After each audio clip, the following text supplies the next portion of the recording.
Bonjour à tous et bienvenue dans ce nouvel épisode de notre exploration de l'univers de Prince. Aujourd'hui, on s'attaque à un monument, un moment absolument crucial de sa carrière, la création de son chef-d'œuvre, Sign of the Times.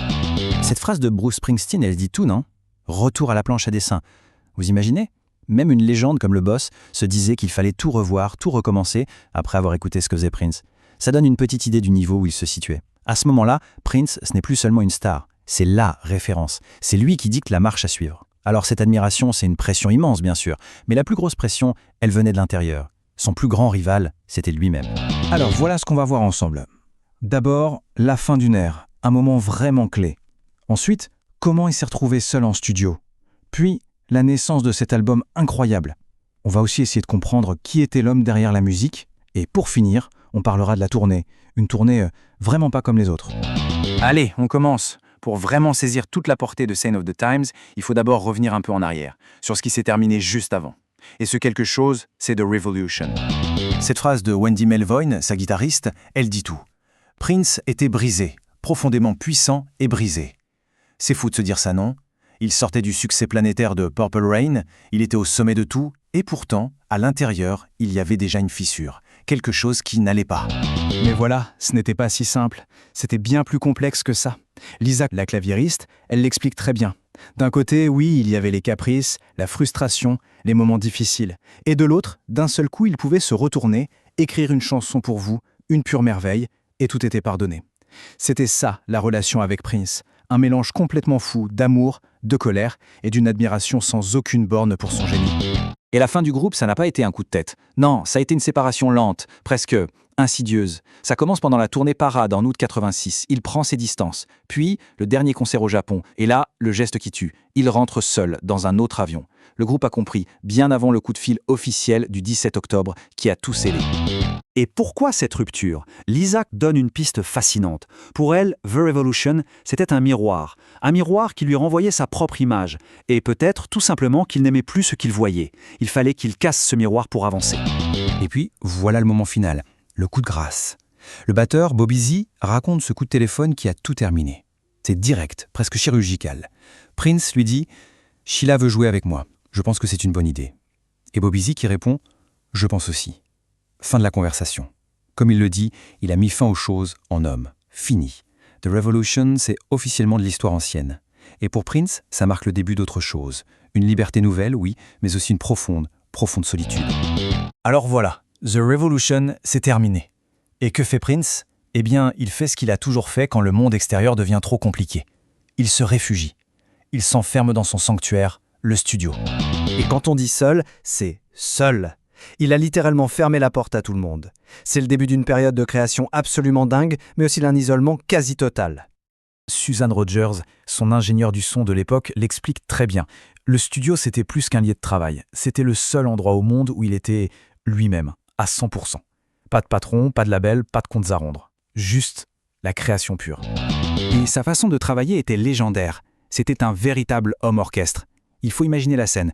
Il arrive au studio, il n'a rien écrit, mais dans sa tête, la chanson est déjà terminée, entièrement. Il entend chaque instrument, la ligne de basse, la voix, tout. Après ça, il n'a plus qu'à l'exécuter. Il commence par la boîte à rythme, la fameuse ligne LM1, puis il enregistre lui-même chaque piste, une par une. La basse, les claviers, la guitare et enfin la voix. Le tout absolument seul. C'est juste hallucinant. Et dans cette solitude, ça a été une véritable explosion créative, un flot ininterrompu de musique. Il a conçu des albums entiers pour ensuite les jeter à la poubelle. On a eu Dream Factory, un double album avec The Revolution, finalement annulé. Il y a eu Camille, ce projet fou où il chantait avec une voix pitchée comme un alter ego féminin, annulé aussi. Et puis le gros morceau, Crystal Ball, un triple album, son chef-d'œuvre absolu, du moins c'est ce qu'il pensait. Et c'est là que les choses se compliquent. Parce que de tout ce chaos créatif, de tous ces projets abandonnés, va naître une confrontation, et de cette confrontation va naître un chef-d'œuvre. D'un côté, on a Prince avec sa vision artistique totale. Il arrive chez Warner Bros avec son bébé, Crystal Ball, un triple album. De l'autre, on a la réalité du business, et Warner, ils lui disent « Non, c'est hors de question, c'est trop, c'est invendable, on ne fera pas ça ».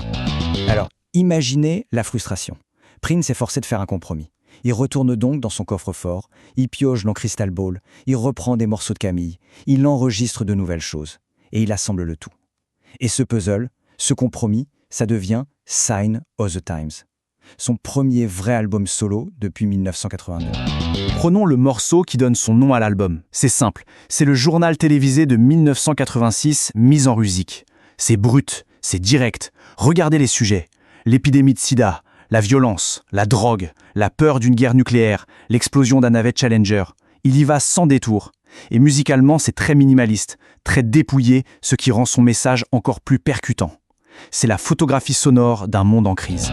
Si j'étais ta petite amie, me laisserais-tu t'habiller ? Voilà. C'est la voix de Camille qui pose la question. Et c'est l'une des phrases les plus audacieuses, les plus intrigantes de toute sa carrière.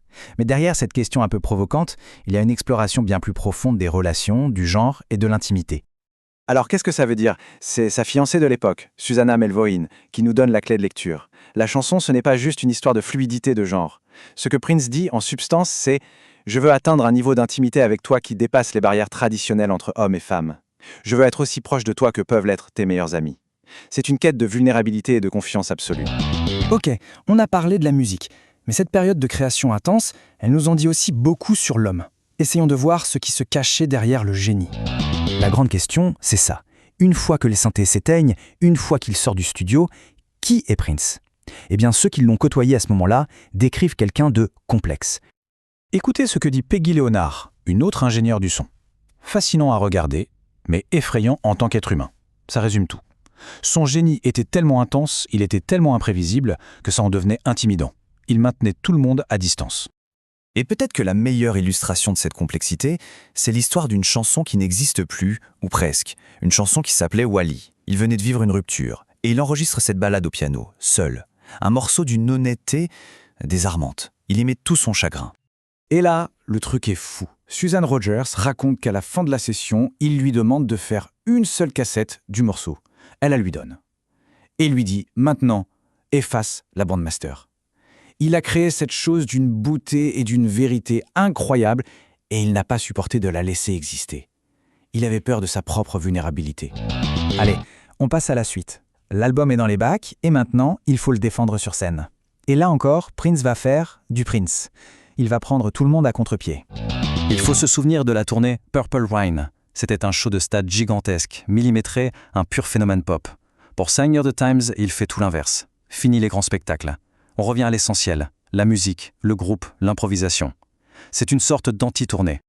Et comme le dit si bien Susan Rogers, ces deux moments, Purple Rain et Sign of the Times, ils encadrent une période fondamentale. C'est la phase où passe du statut de star montante à celui de légende vivante. L'un est le début, l'autre est la fin, et un nouveau commencement. Au final, l'histoire de cet album pose une question assez vertigineuse. Est-ce qu'un chef-d'œuvre peut naître sans sacrifice ? On dirait bien que pour que le génie s'exprime pleinement, il a fallu qu'il brise quelque chose, un groupe, des projets, ou peut-être même une partie de lui-même. Voilà, on pourrait parler de cet album pendant des heures, tant son univers est d'une richesse infinie, on n'a fait qu'effleurer la surface aujourd'hui. En tout cas, merci de nous avoir accompagnés dans ce voyage au cœur du génie de Prince. Pour ne rien manquer de nos prochaines analyses, n'oubliez pas de vous abonner à la chaîne. On se retrouve très bientôt.